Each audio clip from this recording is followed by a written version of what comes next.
Hello everybody, I hope you're all well. The weather in Scotland is absolutely dreadful. I think everyone is fed up with it. It's torrential rain and wind.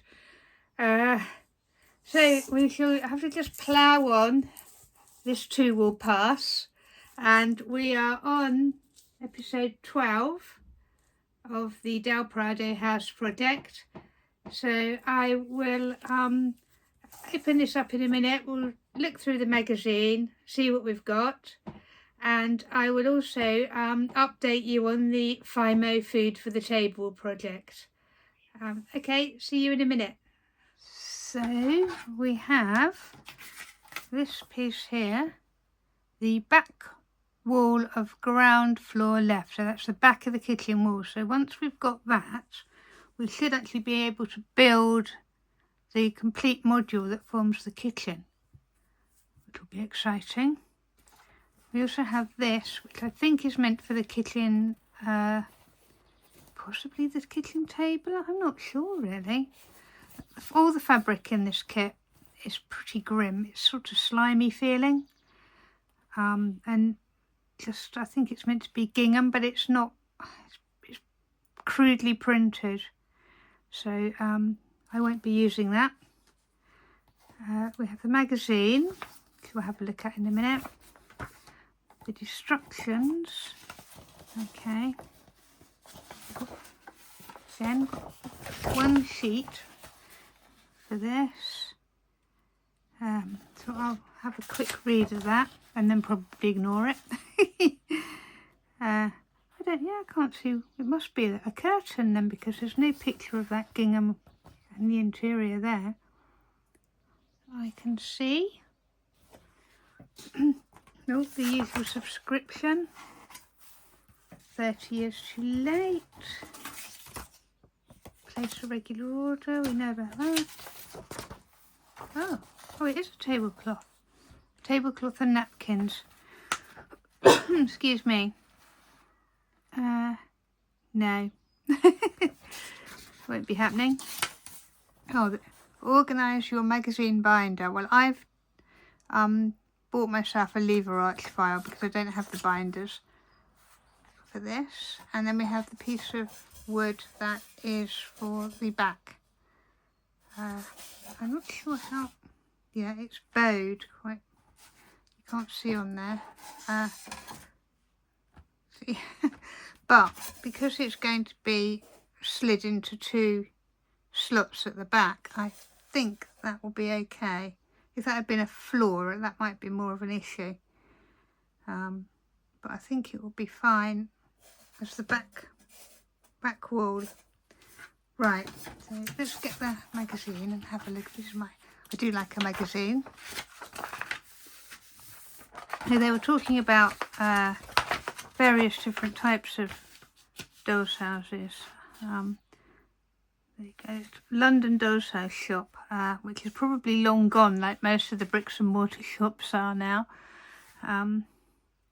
Michael Morse has opened that by the sounds of it. He's written a couple of very good books that I do own about making dolls houses.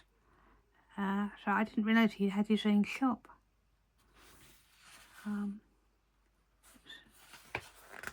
See what else we've got.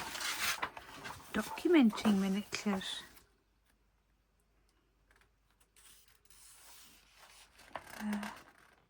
It's talking about the importance of dolls houses to social historians, which is quite interesting, isn't it? You don't really think about that side of it. But I suppose, I'm interested in the sort of social history of the furniture and things, and the house we're making at the moment. I'm learning about Mexico and about Frida Kahlo. So yeah, it does again goes backwards and forwards. I suppose people interested in dolls houses are generally interested in history and social history, and historians are interested in dolls houses. Let's see what else we've got. Talking about restoration and conservation. And there's the whole kind of issue of whether when you get an old doll's house you should try and restore it. Generally the antique doll's houses are best left to the experts, I think. Now we have places you can go and see doll's houses. The Bethnal Green Museum of Childhood. I used to live just behind that, and it's got some amazing doll's houses. I think it's now called something else, but the building's still there. It's like the Young V&A or something, but it's worth going to. It's a really amazing museum. There are other things here that I didn't know about. I don't know whether they're still current. Don't know if you can see the others. I haven't heard of any of those.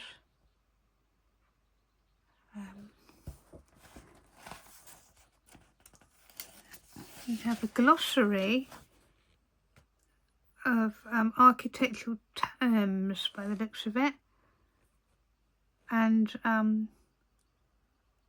old words, things like a fichu, a woman's scarf or shawl of light material. I don't know why that's in there, because all the other things seem to be mainly architectural. That's a bit odd. Now we've got the index for the whole collection of magazines, so that's quite useful. When you've got all the magazines, this is the index. You'd have thought they'd have put that at the front, really, wouldn't you? And then acknowledgements. So that is kind of Dorling Kingsley here, but this is a Spanish company that published that. I'll have to look into that a bit more another time. Right, let's go back to this, and what I shall do is I shall dry fit it, and then I shall line it like I have the others, but I'm going to leave a margin around the edge of the paper, I think, to make sure that it will still fit. And then I will do the same as I've done with the other kitchen walls. I shall paint half of it with the high kind of skirting colour, blue, and then the rest of it a white colour. And that really is the piece for here. I don't think I'll show any of that on camera, because how many times can you show the same thing, the walls for the kitchen? I've done 2 now, and this one's going to be exactly the same. So I think we'll make this into a shorter episode, because the last episode was pretty long as well. And I will come back when this is finished and it's ready to slot in. Well, it may have only been a split second in the life of you watching this video, but I can assure you it's been a hell of a lot longer in my life. This is the update of the construction of the house. This piece here has now completely broken. The instructions where it said the wall had to be flush with the bottom of the upright thing were wrong, because this fits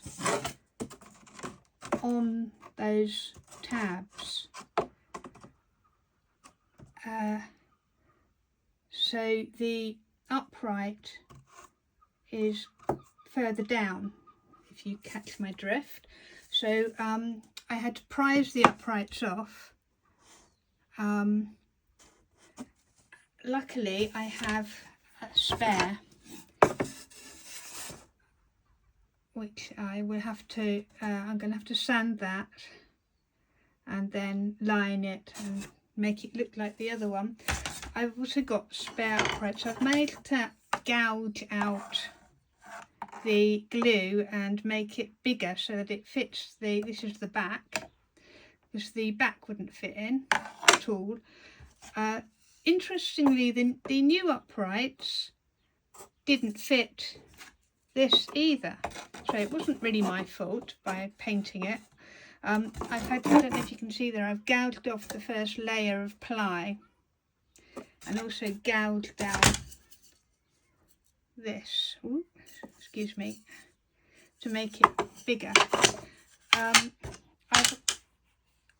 put another piece of wood here flush with the back edge so that when the back goes on, it's got something more substantial to glue onto, other than just this narrow section here and slotting into these very, very narrow grooves. The floor was just bowing like nothing else. I think if you'd have lived in that house as it was going to end up, had I not done something, it would have been like living on a boat in a storm. So what have I done? I have found these cardboard bits of packing. I don't know why I kept them, but this is the thing, isn't it? I'm so glad I did, because when they are glued to a spare piece of ply, they are the exact height, I'm just going to take this a bit out of the way, to support this floor. I'll show you what I mean. If I turn it round, they need to be that height from there to there, and they are. So they're supporting the floor. It's still slightly adrift, but not as bad as it was.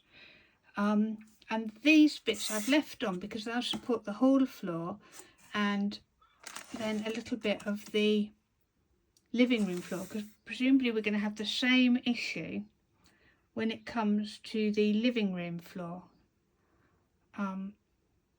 So that is where I'm at with the construction of the house at the moment. I really wouldn't recommend this house for beginners. It's frustrating in the extreme. It involves a lot of problem solving and a lot of, as I say, kind of shoring things up and stabilising things. I have got a large piece of ply for a base, so it will eventually all be glued onto something else, because, as I say, it's very difficult to get it to be stable and straight. So that's that. I'm going to turn off and then turn on again to show you where I've got with the table and the fimo food. Because of all the issues with the construction of the house, I didn't get as far as I wanted to with the fimo food, but I have finished the avocados that were in the basket. I used this, everything's got bits of masking tape stuck to it, fimo gloss varnish on them. I've also made some tomatoes, some chilies, some beans, and I've made the tortilla rolling board and the pestle and mortar, which I need to fill up with some scenic water and some bits chopped up in it, I think. So you look at the picture, it's got something in it. And I need to make a tortilla, I should say. I'd like to make some more tomatoes of different shades, and a bit more translucent looking, which I'll probably put in that basket. Some peppers and some onions and some flowers, and then I think I will call that a day. But this is this week's work so far. Oh, the other thing I was going to say was I haven't showed myself making the rest of the things, because when I tried to film on the tile that I work on, it was very kind of grainy. I couldn't get it in focus properly. And there are so many people out there who do wonderful tutorials on fimo food that I really didn't feel like I needed to add my rather meagre efforts to it. So what I'll do is I will add some links in the description for some of the tutorials that I've found and that I've looked at, and hopefully that will help anyone who wants to have a go. But I think I'm going to end this episode here, and I will carry on with the construction of the house, and update you next week. Please press like and subscribe, and thanks for watching. Bye.